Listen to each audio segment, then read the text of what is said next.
엄마를 미치게 만드는 아들 7가지. 하지만 해결 방법이 있습니다. 오늘은 조금 솔직한 얘기를 해볼게요. 많은 엄마들이 이런 말을 합니다. 우리 아들 때는 미쳐버릴 것 같아요. 유튜브를 봐도 공감해주는 동영상은 많은데 해결책을 제시해주는 곳은 없어요. 맞습니다.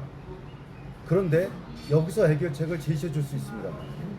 공부를 시켜도 안 하고 말을 해도 안 듣고 스마트폰 보고 방에 들어가면 안 나오고. 그런데 제가 먼저 말씀드리고 싶은 것이 있습니다. 엄마 잘못도 아니고요. 그리고 아이가 나쁜 것도 아닙니다. 환경이 문제일 가능성이 굉장히 높습니다. 오늘은 엄마를 미치게 만드는 아들 행동 7가지와 그 해결 방법을 얘기해 보겠습니다. 첫 번째, 공부를 절대 안 합니다. 엄마들이 가장 많이 하는 말이거든요. 우리 아들은 공부를 절대 안 합니다. 책상에 앉아도 10분은 못 버팁니다. 그런데 여기서 중요한 것이 있습니다. 아이들은 원래 재미없는 것은 오래 못합니다.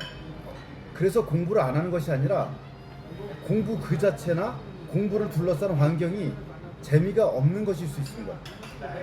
두 번째, 우리 애는 스마트폰만 봐요. 요즘 많은 엄마들이 이야기 이렇게 합니다. 폰만 봅니다. 그런데 스마트폰은 아이 뇌에 도파민, 행복 호르몬을 주거든요. 게임, 유튜브, 쇼츠, 릴스, 이 짤방들이 요새 더 문제입니다. 이것들은 굉장한 강한 자극이고, 이런 자극이 없으면 아이들은 행복감을 다른 곳에 맛볼 수 없으니까 계속 그것만 하게 돼 있죠. 이게 뭐가 문제가 되냐면 가장 큰 문제 이거예요. 노력 없이 행복감을 맛본다는 거. 노력 없이. 그러니까 노력할 생각을 안 하죠. 운동도 안 하죠. 여자친구 사귀는 것도 귀찮아합니다. 이런 친구들은. 공부는 이 자극을 이기기가 어려워요. 당연히. 세 번째, 엄마 말은 절대 안 듣습니다. 이런 얘기 있거든요. 엄마들이 가장 속상한 순간이죠. 어릴 때는 그렇게 엄마를 하고 누구랑 살래? 그러면 엄마랑 산다고 그랬던 애가. 그런데 재밌는 사실 하나 있습니다. 엄마 말은 절대로 안 듣는데 친구 말은 잘 듣습니다. 그래서 주변에 어떤 친구가 있냐가 생각보다 정말 중요합니다. 네 번째, 밤에 안 잡니다. 이거는 아까 말씀드린 스마트폰 두 번째하고 연관성이 있습니다. 게임, 유튜브, SNS 이것들이 밤 시간을 가져갑니다. 그래서 아침에 피곤하고 학교에서 집중이 안 되고 자죠. 그러면 낮에 자니까 또 밤에 잠이 안 옵니다. 이 악순환이 계속되는 거죠.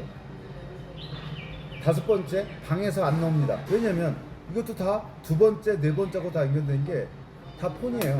어디로 회피하냐, 어디로 도망가냐, 도피처가 바로 폰입니다. 이게. 그러니까 7가지 문제 중에서 두 번째, 네 번째, 다섯 번째가 다 폰하고 연결됐습니다. 그리고 여섯 번째, 아이가 목표가 없습니다. 이것도 연관성 있죠. 왜냐면 결국은 이런 것들이 노력 없이 행복감을 맛보는 이런 것들이 결국 목표가 없어질 수밖에 없죠. 그래서 공부에 대해 이유를 느끼지 못합니다. 일곱 번째, 주변 친구의 영향을 받는다. 이거는 당연한 거예요. 우리는 사회적 동물이거든요. 아이에게 가장 큰 영향을 미치는 거는 부모가 아니라 친구입니다. 친구들이 공부하면 아이도 공부해요. 친구들이 게임하면 아이도 게임합니다.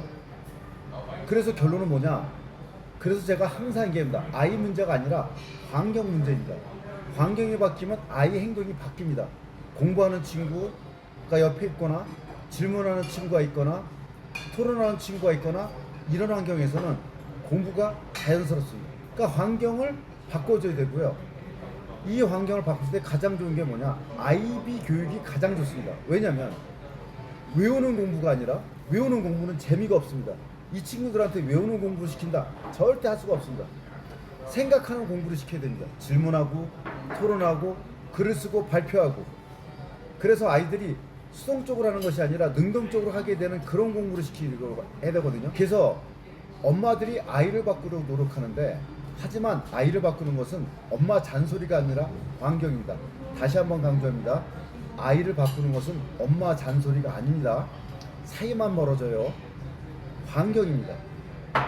그래서 중요한 질문은 바로 이것입니다. 아이에게 지금 맞는 환경인가?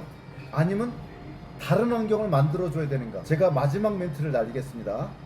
엄마의 잔소리가 아니라 환경입니다. 그래서 환경을 바꾸면, 친구들을 바꿔주면 아이가 바뀝니다. 지금 그 환경, 그 노는 물에서 일단 떼어내셔야 돼요. 그리고 도파민을 다른 곳에서 충족시켜야 됩니다. 그 떼어나는 거는 두 가지가 필요합니다. 스마트폰과 그 물리적인 환경, 거기서 깨내셔야 됩니다. 그게 아이를 살리는 지름길입니다. 다시 한번 말씀드립니다.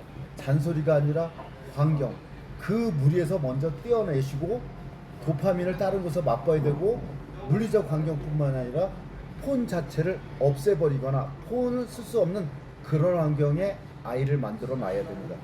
이번 여름방학부터 그거를 실시하세요.